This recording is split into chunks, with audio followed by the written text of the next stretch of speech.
21세기 민족일보 TV 사설 모음입니다. 21세기 민족일보가 3월에 발표한 총 2편의 사설을 준비했습니다. 첫 번째 사설입니다. 침략적인 대북 적대시 책동과 심화되는 핵전쟁 위기. 16일, 18일 미일, 미남이 각각 외교 국방회의를 진행하고 성명을 발표했다. 회의는 대상과 장소만 다를 뿐 반북, 반중 적대시 정책으로 일관해 미국에 의한 제국주의 패권 전략을 여실히 보여줬다. 미일 동맹을 인도태평양 지역 평화, 안전, 번영의 주춧돌이라고 하면서도 조어도 분쟁, 북비핵화를 거론함으로써 미일 동맹의 침략적 본색을 감추지 않았다. 미남 동맹에 대해 코리아반도, 인도태평양 지역의 핵심축이라며 미남 합동 군사연습, 주남 미군 전력 강화를 강요하며 전쟁 위기, 민족 분열을 획책했다. 특히 미남 간 완전히 조율된 대북 전략, 조건에 기초한 전작권 전환 계획을 내세우며 남 정부에 대한 내정 간섭을 노골화했다.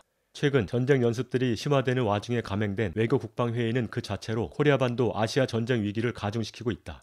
3월에 전개된 미남 합동 군사연습의 본질은 북침 핵전쟁 연습이며 코리아반도의 핵전쟁 위기, 민족 분열을 가중시키는 위험천만한 대북 적대시 책동이다. 최소 10여 개의 대규모 합동 군사연습을 전개하고 있는 미일은 최근까지도 끊임없이 북중을 상대로 한 침략 연습을 자행했다. 여기에 호주, 인도까지 포함한 다국적 합동 군사연습도 감행되면서 인도태평양 전략을 실현하려는 미국의 제국주의 침략 책동이 갈수록 본격화되고 있다. 더 큰 문제는 바이든 정부 하에 감행되고 있는 대북 적대시 책동이 그 어느 때보다 침략적이라는 데 있다. 바이든 정부는 코리아반도 비핵화가 아닌 북비핵화를 떠들며 노골적으로 북미 공동성명을 위반하고 있다. 특히 연합훈련 연습을 통해 동맹에 대한 모든 공동 위협에 맞서 합동 준비 태세를 유지한다며 트럼프 정부 하에 축소됐던 북침 전쟁 연습들을 되살리려고 한다. 이 같은 전쟁 책동은 남 정부로 하여금 9월 평양 공동선언 군사 분야 합의서를 위반하라고 강요하는 간악한 내정 간섭 책동이다. 시리아 공습동으로 호전광적 본색을 드러낸 바이든 정부의 대북 침략 책동이기에 그 어느 때보다 위험하다. 바이든 정부의 침략적이며 기만적인 대북 적대시 정책에 대한 북의 입장은 명백하다.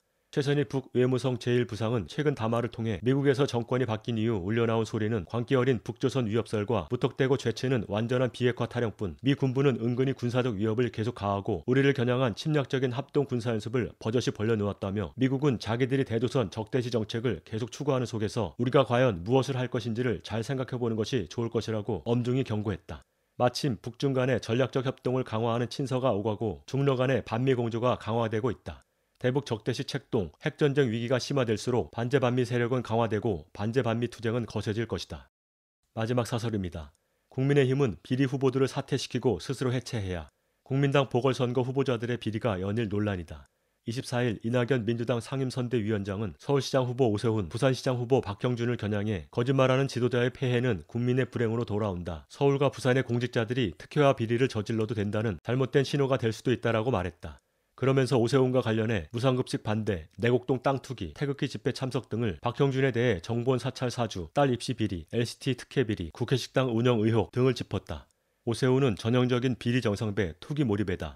오세훈이 서울시장 재직 당시인 2009년 8월 서울시는 국토해양부에 내곡동을 보금자리 주택지구로 지정하라 압박했고 10월 오세훈 가족 처가가 소유한 약 1300평 땅을 포함한 지역이 보금자리 주택지구로 지정됐다. 그 결과 2010에서 11년 보상금으로 무려 36억 5천만 원을 편취했다. 오세훈은 서울시장 재임 기간 토건 세력과 결탁해 한강 르네상스, 세빛 둥둥섬 건설 등에 막대한 세금을 퍼부으며 서울 시민들의 혈세를 낭비했다. 서울시장직을 걸고 무상급식을 반대했을 뿐만 아니라 당시 주민서명에서 부정서명이 26만여 건 적발되고 주민투표에서 사망자표, 해외인표 등이 발견된 사실은 오세훈의 불법, 비리, 거짓이 얼마나 심각한지를 단적으로 보여준다. 오세훈, 박형준은 대표적인 이명박 무리라는 점에서 문제는 더욱 심각하다. 이명박 권력 당시 청와대 정무수석 박형준은 당시 정보원으로부터 사찰성 문건들 중 최소 14건 이상 보고받은 것으로 확인됐다. 각종 비리, 부정을 전면 부정하며 불법 사찰을 인지하지 못했다고 거짓말을 하는 박형준의 행태는 MB맨의 전형이다. 내곡동을 둘러싼 이명박, 오세훈의 투기, 이명박의 청계천 4대강 비리와 오세훈의 각종 토건 비리가 닮은 꼴인 이유가 무엇이겠는가? 오세훈, 박형준에게서 이명박의 추잡한 망령이 어른거리는 이유가 다른 데 있지 않다.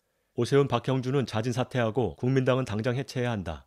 오세훈은 지난 무상급식건으로 서울 민중에게 정치적 사형 선고를 받았으며 박형준은 이명박 패거리 중 하나로서 이명박과 함께 심판받은 지 오래다.